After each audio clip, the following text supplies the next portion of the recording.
Hello बच्चों, आप सभी का स्वागत है आपके अपने YouTube चैनल में। आप देख रहे हैं आदर्श विद्या मंदिर पटना का YouTube चैनल। तो आज के वीडियो में मैं आपको बताने जा रहा हूं कि जो बच्चे CBSE 2022 में क्लास 10th के बोर्ड एग्जाम देने वाले हैं, उनके लिए मैं आपको एक स्ट्रेटजी बता रहा हूं कि बच्चों आप क्या क्या करके किस तरह से अपने बोर्ड एग्जाम की तैयारी कर सकते हो।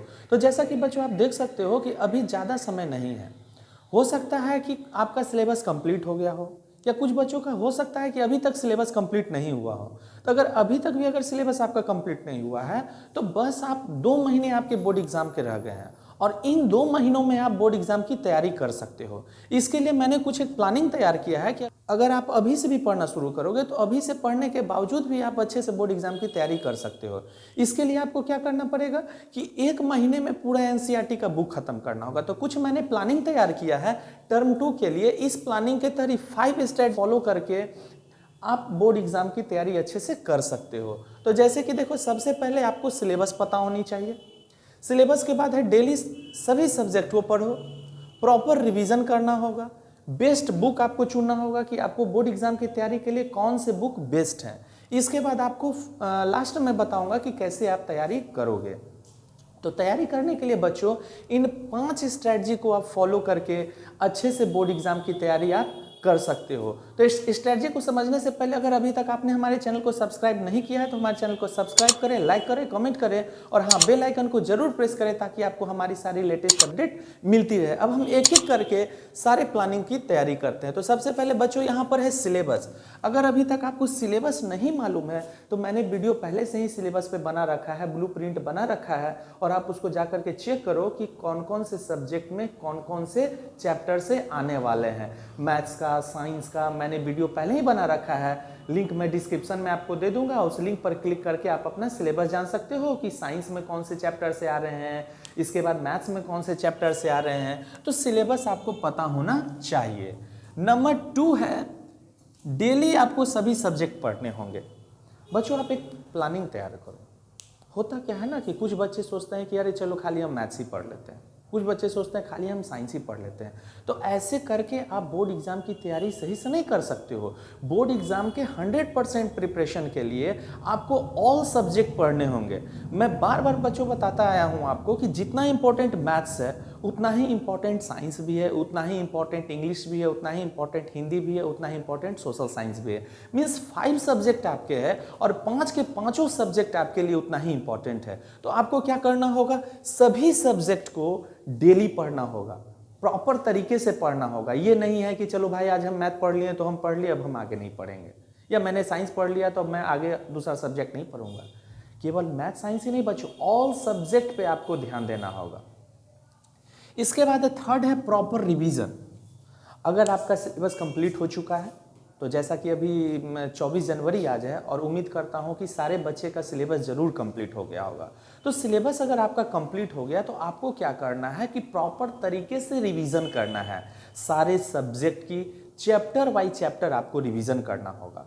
और आप क्या करो, चैप्टर बाय चैप्टर रिवीजन करने के बाद टेस्ट प्रैक्टिस पेपर अगर आपके पास है तो रोज टेस्ट दो, जहां आप कोचिंग पढ़ते हो वहां टेस्ट दो।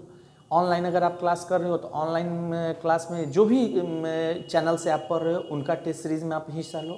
अगर मे भी आप ये सब नहीं कर रहे हो तो घर में आपके बड़े कोई होंगे, बड़े भाई होंगे या दीदी होंगे या कोई भी आपसे बड़े जो होंगे, उनको कहो कि मैंने ये चैप्टर का तैयारी कर लिया है, आप मुझे इस चैप्टर से क्वेश्चन पूछो। इस तरह से करके प्रॉपर तरीके से आप क्या कर सकते हो, रिविजन कर सकते हो और टेस्ट प्रैक्टिस कर सकते हो। इसके बाद है बच्चों बेस्ट बुक। आपको प्रिपरेशन करने के लिए कौन से बुक चाहिए। तो जैसा कि आप जानते हो कि अभी बोर्ड एग्जाम में बहुत कम दिन रह गए हैं, मात्र 2 महीने बचे रह गए हैं बोर्ड एग्जाम के लिए, और 2 महीने यानी लगभग 55 से 60 दिन के आसपास आपको बोर्ड एग्जाम है। मे भी अभी संभावना है कि 2022 में लगभग लास्ट वीक मार्च में या फर्स्ट वीक अप्रैल के आसपास आपका एग्जाम होने वाला है। तो अप्रॉक्स हम इसको 50 से 55 दिन मान के चलते हैं, यानी 50 से 55 दिन आपके रह गए हैं बोर्ड एग्जाम की तैयारी के लिए। तो इन दिनों में आपके लिए बेस्ट बुक क्या होगा, तो बेस्ट बुक आपके लिए होगा NCERT का, जो कि CBSE के द्वारा दिया गया बुक रहता है NCERT। और इसके अलावा अगर आपने NCERT का कोर्स कंप्लीट कर लिया है तो आप क्वेश्चन बैंक की तैयारी कर सकते हो। क्वेश्चन बैंक मार्केट में आ चुका है अलग अलग पब्लिशर का, मैं पब्लिशर का नाम नहीं बताऊंगा, द बेस्ट बुक जो होगा, जो आपको भी लगे, जिस भी पब्लिशर का आपको लगे उस पब्लिशर का आप क्वेश्चन बैंक खरीद लो। और क्वेश्चन बैंक में बच्चों इसका फायदा क्या है ना कि क्वेश्चन बैंक में चैप्टर बाय चैप्टर क्वेश्चन रहते हैं। सैंपल पेपर और क्वेश्चन बैंक में ये डिफरेंस है, सैंपल पेपर में आपको एक पैटर्न दिया है कि इस पैटर्न पे क्वेश्चन आएंगे, जबकि क्वेश्चन बैंक में क्या होता है कि चैप्टर बाय चैप्टर क्वेश्चन पूछे जाते हैं और इससे रिवीजन करने के लिए काफ़ी बेहतर रहता है। अगर आप इससे रिवीजन करोगे तो काफ़ी बढ़िया रहेगा। तो बेस्ट बुक में मैं आपको रेफरेंस करूंगा एनसीईआरटी का बुक और क्वेश्चन बैंक का। और ये स्ट्रैटेजी के बारे में अगर मैं बताऊं तो जैसा कि आप देख सकते हो कि आज है 24 जनवरी और अमूमन एग्ज़ाम के बारे में अगर मैं आपको बताऊं तो एग्ज़ाम जो है लास्ट वीक मार्च से फर्स्ट वीक अप्रैल में कंडक्ट होने की संभावना है। यानी सीबीएसई जो है इन दिनों के बीच में आपको एग्ज़ाम लेने वाली है। तो कुछ बच्चे सोच रहे हैं कि कोरोना तो बढ़ रहा है, हो सकता है एग्ज़ाम नहीं होगा, लेकिन ऐसा नहीं है बच्चों। सीबीएसई ने पहले से ही तैयारी कर ली है कि अगर कोरोना का केस बढ़ेगा भी तो एग्ज़ाम हम कराएंगे। तो एग्ज़ाम तो इस बार डेफिनेटली होने वाला है, फ्री फंड में आपको मार्क्स नहीं मिलेंगे, इसके लिए आपको तैयारी करने होंगे। एग्ज़ाम निश्चित है कि होना ही है। क्यों मैं बता रहा हूँ कि इस डेट में एग्ज़ाम होगा, इसका सबसे बड़ा रीज़न यह है कि बच्चों अभी जैसा कि आप जानते हो कि लगभग 5 राज्य में इलेक्शन होने वाले हैं और ये इलेक्शन जो है ना लगभग मार्च के आसपास में ख़त्म होंगे। तो इलेक्शन के समय तो आपका एग्ज़ाम नहीं होगा, जब भी होगा तो इलेक्शन के बाद एग्ज़ाम होगा। इसीलिए सीबीएसई ने एक अनुमान लगाया है कि लास्ट वीक मार्च में और फर्स्ट वीक अप्रैल के आसपास में आपका बोर्ड एग्ज़ाम कंडक्ट कराया जाएगा। और एग्ज़ाम तो होना ही है, क्योंकि जब कोरोना है तो इलेक्शन हो सकता है, तो कोरोना में आपको एग्ज़ाम भी हो सकता है। और सीबीएसई ने पहले से ही तैयारी कर लिया है कि किस तरह से उसको एग्ज़ाम कंडक्ट कराना है। तो आपको कुल मिलाकर के अगर हम बात करें तो 2 महीने आपके पास हैं।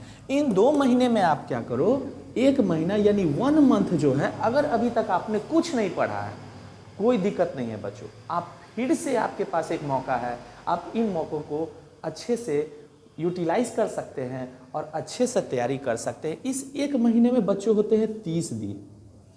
और मैं स्पेशली अगर मैथ्स और साइंस के बात करूं, मैथ्स प्लस साइंस की, तो आपके जो बोर्ड एग्जाम में चैप्टर आने वाले हैं, मैथ्स में टोटल 7 चैप्टर हैं, साइंस में भी टोटल 7 चैप्टर है। और आपके पास 1 महीने मैंने आपको बताया है कि आप एनसीईआरटी से फिर से एक बार तैयारी करो।